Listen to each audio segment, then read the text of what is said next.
आज यहाँ पर आपके द्वारा एक बैठक आयोजित की गई थी। इस बैठक में क्या निर्णय लिए आपने? बैठक नहीं बल्कि लोगों ने इच्छा जाहिर की कि हम लोग आपसे मिलना चाहते हैं और आप जो है सो चुनाव लड़िए। तो मैं इसलिए लोग आए थे तो हमने उनको बैठने का इंतजाम किया। मेरा फर्ज बनता है कि हमारे क्षेत्र की जनता है, इसलिए मैंने उनके साथ बैठक नहीं किया बल्कि उन लोगों से सबसे विचार विमर्श किया कि क्या करना चाहिए।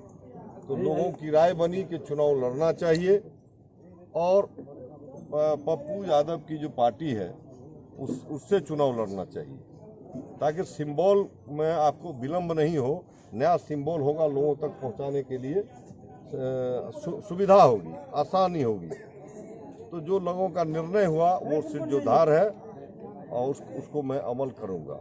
मैंने भी ये सोचा है कि इतनी दिन 40 साल की सेवा में अगर लोगों को सेवादार एमएलए चाहिए तो मुझे लोग आशीर्वाद देंगे, अगर मेवादार चाहिए तब तो मुझे कुछ नहीं कहना है।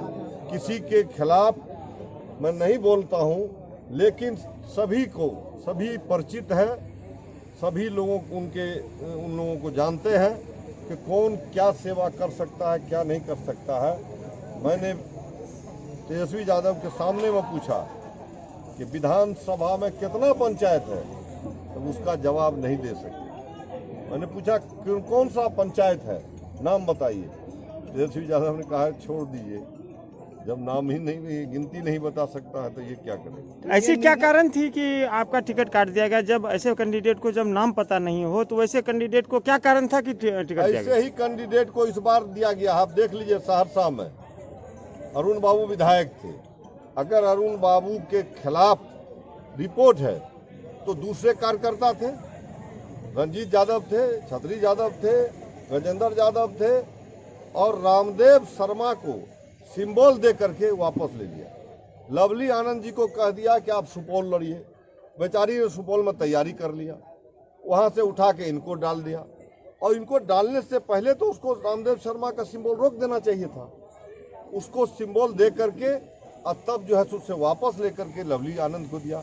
अब बेचारी लवली आनंद को भी फंसा दिया, बोलिए यादव खिलाफ हो गया, यादव का टिकट कटा और शर्मा का सिंबल कटा, तो दोनों जात उनसे नाराज है।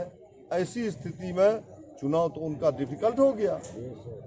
इसी तरह से मैसी में जो 19 साल अब्दुल गफूर साहब स्वर्गीय वहाँ के विधायक रहे, उनके बेटा को अंतिम दिन तक कहता रहा कि हाँ आपको सिंबल देंगे, आपको टिकट देंगे, आपको टिकट देंगे। उसके साथ भी यही हुआ। मुझे जिस दिन सिंबल दिया गया है उस रात में 3:30 बजे जब मैंने कहा कि मेरा 11 महीना में 6.5 महीना कोरोना रहा, 2 महीना विधानसभा के सत्र की तैयारी और उसका सत्र में लगा, ये 2.5 महीना में मैंने क्या गलती कर दिया जो हमारा सिंबल आप काट रहे हैं। तेजस्वी जी अपने डेरा सोने जा रहे थे, लौट गए कम से कम 150 गज और बोले कौन आपको कह दिया कि आपका सिंबल कट रहा, आपको मिलेगा, कल हम बुला करके हम उनको समझा देते हैं, सिंबल आपको मिलेगा। और 3:30 बजे रात में ये कहते हैं, 11 बजे मुझे बुलाया गया, 2:30 बजे मुलाकात हुई और उसके बाद मुझे सिंबल नहीं दिया गया। मैंने जो कहना था वो मैंने उनको कह दिया। हमने कहा कि फिर हम आपके साथ नहीं रह सकेंगे, क्योंकि मैंने घर पे भी कहा था कि मैं चाहता हूं कि बख्तियारपुर की 40 साल सेवा किया हूं, एक मौका मुझे पंचवर्षीय मिले जो मैं बख्तियारपुर को सजा और संवार दें, जो काम बचा हुआ है उसको पूरा कर दें। आप लोग भी गवाह हैं कि मैं इस कोरोना काल में भी, बाढ़ में भी एक दिन कोई मैं घर पे नहीं रहने का काम किया हूँ। 60 से 70 आदमी को कोरोना में भी प्रत्येक दिन उनका काम करके उनको विदा करते थे, न कि सुन करके और आश्वासन दे करके, बल्कि उनके सामने उसका काम करके डिस्पोजल करते थे। और तब मैं नहा धो करके खाना खा करके निकलता था। 11 बजे, 11:30 बजे, किसी दिन 3 बजे भी मुझे घर लौटना पड़ा। 1:30 बजे रात में, 11 बजे रात में, 2 बजे रात में हॉस्पिटल को जो लोग पीड़ित रहते थे उसका खून आता था, मैं उसकी जा करके मदद करता था। आप भी इस बात के गवाह हैं। क्या हाल था थाने का, क्या हाल था ब्लॉक अंचल का। पूरी तरह से तो ठीक नहीं कर सका, लेकिन बहुत हद तक सुधार हुआ। जो आप जनता की भी बात है, और हम भी समझते हैं, आप भी समझते हैं कि मैंने सुधार करने का कोशिश किया। और जो आपके राशन कार्ड है, इसको मैंने महसी बीडीओ के चैम्बर से डीएम साहब से बात करके मैंने कहा, डीएम साहब, ये जो राशन कार्ड जिन लोगों का नहीं बना है, निश्चित रूप से गरीब आदमी है, और यह भी निश्चित है कि आपके कर्मचारी और पदाधिकारी की गलती से, लापरवाही से इनको नहीं बना राशन कार्ड, तो ये इसको बनवा दीजिए। जब राशन नहीं तो किरासन नहीं, इलाज नहीं, और क्या नाम है, इंदिरा आवास नहीं, सारी चीज़ इस राशन कार्ड से है, तो उसको राशन कार्ड तो उन्होंने आज की जो बैठक हुई है, इसमें आगे की रणनीति क्या तय हुई? सारे लोगों का राय है कि चुनाव लड़ना चाहिए और पप्पू यादव जी के सिंबल से लड़ना चाहिए। आपके सामने दो बड़े गठबंधन होंगे, एनडीए और यूपीए का, इनके खिलाफ आपकी क्या रणनीति होगी?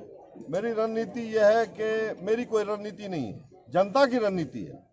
जनता ने जो 11 महीने में हर गांव में, चप्पे चप्पे में मैंने जाके सेवा करने का काम किया। रात में गोगर भरना से फोन आता है कि गोली चल रही है, उसको मैं पुलिस भेज करके संतावना देता हूं, उसकी सहयोग करता हूं। वैसे लोगों का की आवाज़ है कि आप चुनाव लड़िए, हम लोग साथ हैं। आप वहाँ के पार्टी के टिकट से, पार्टी के सिंबल से आपकी जीत नहीं होगी, हमारे वोट से, हमारे टिकट से आपकी जीत होगी। आप चुनाव लड़िए। तो मैं भी चाहता हूं कि जनता का जो आग्रह है, आदेश है, उसका पालन करूं, और जनता अगर मुझे आशीर्वाद देगी तो मैं निश्चित रूप से जीतूंगा, और नहीं देगी तो मैं समझूंगा कि इस क्षेत्र को, सिमरी बख्तियारपुर विधानसभा को सेवादार नहीं मेवादार चाहिए। मैं भी राजनीति से संन्यास लेके अपने घर बैठ जाऊंगा। इस बार पुनः आपको टिकट राजद की तरफ से नहीं दिया गया। खेल हुआ, पूरे तौर पर धनबेल खेल हुआ है। मैंने आपको बताया ना कि सिमरी बख्तियारपुर ही नहीं, सहरसा और महसी और सोनबरसा, ये पूरे जिला से राजद को किसी को टिकट नहीं दिया गया। राजद के किसी कार्यकर्ता को टिकट नहीं दिया गया, राजद में एंट्री करके टिकट दिया गया। ऐसा लगता है कि राजद में पहले से कार्यकर्ता था ही नहीं, जो कार्यकर्ता था उन पर इनको विश्वास ही नहीं था। ये कंप्यूटर की राजनीति करते हैं, और कंप्यूटर में मुख्यमंत्री और बन गए हैं, शपथ ग्रहण की देर है। हाँ, आप लोग पुराने कार्यकर्ता रहे हैं, इस बार टिकट वितरण के दौरान पटना में काफी दिन से रहे, लेकिन तेजस्वी जी का जो रवैया रहा वो किस तरह से देखने को मिला आपको? मैंने कहा भी कि तेजस्वी जी, जिस वक्त सिंबल की बात आ रही थी अंतिम दिन, मैंने कहा, तेजस्वी जी, मैंने अपने बच्चों से कह दिया था कि ये चुनाव मैं लड़ूंगा, चूँकि मुझे मुझे मेरे दिल और दिमाग में बख्तियारपुर को सजाने और संवारने का और कुछ विकास जो इम्पोर्टेंट है उसको करने का मुझे लालसा है। उसको करने के बाद मैं राजनीति नहीं करूंगा, मैंने बच्चों को कह दिया। तो बोले नहीं आपको क्या हुआ अभी? हमने क्या हुआ नहीं, यही खेल के लिए हम नहीं आते हैं, नहीं करना चाहते हैं। आपके गेट पर बैठ के 3 घंटा पहरा हम नहीं देना चाहते हैं। तो इसलिए हमारा ये मिजाज के खिलाफ है। हम काम करते हैं, काम पर भरोसा करते हैं, और आपके साथ, आपके पिता के साथ वफादारी से मैंने 26 साल रहने का काम किया। कोई इफ बट नहीं लगा। जो पार्टी को तोड़ने का काम किया, जो पार्टी के साथ गद्दारी करने का काम किया, आप उसे लोगों को टिकट देके एमएलए बनाते हैं, मिनिस्टर बनाते हैं, और जो आपके साथ वफादारी के साथ रहा उसकी के लिए आपके दिल में जगह नहीं है। झूठे केस में, आप भी गवाह हैं, झूठे केस में मुझे, डीएसपी के मर्डर केस में, झूठे केस में मुझे लालू यादव के आदेश से मुद्दाले किया गया। मेरा 2 मंजिला मकान तोड़ दिया गया, फिर भी मैंने लालू यादव को नहीं छोड़ा। मुझे 4 बार टिकट नहीं दिया गया राजद से, फिर भी मैंने नहीं छोड़ा। मैंने तेजस्वी जी के सामने कहा, यदुवंश यादव को, कि तुमको 1 बार टिकट नहीं मिला तो साइकिल पर चढ़ के घूमने लगे, और मुझे 4 बार नहीं दिया तो मैं इसी 10 नंबर में हूँ। मुझे गर्व था अपने नेता पर, अपने आप पर, कि मैंने कभी कोई गलत काम नहीं किया, कभी कोई झूठा काम नहीं किया, कभी कोई गद्दारी का काम नहीं किया। तो मुझे 10 नंबर में जो राबड़ी जी का आवास है, उसमें मुझे किसी के प्रमाण पत्र की आवश्यकता नहीं है। अब आप जब आरजेडी के विरुद्ध बिगुल फूंक दिए हैं, आप बागी का लाएंगे? अब वो बागी समझे तो क्या नाम है, वो सच बोलना बगावत है तो समझो हम भी बागी हैं। राजद को सुनिए, एक शेर राजद के लिए कहते हैं, इस राजद को जब इस चमन को जब लहू की जरूरत पड़ी, सबसे पहले जफर की गर्दन कटी। अब कहते हैं ये अहले चमन, ये चमन है हमारा तुम्हारा नहीं। Thank you.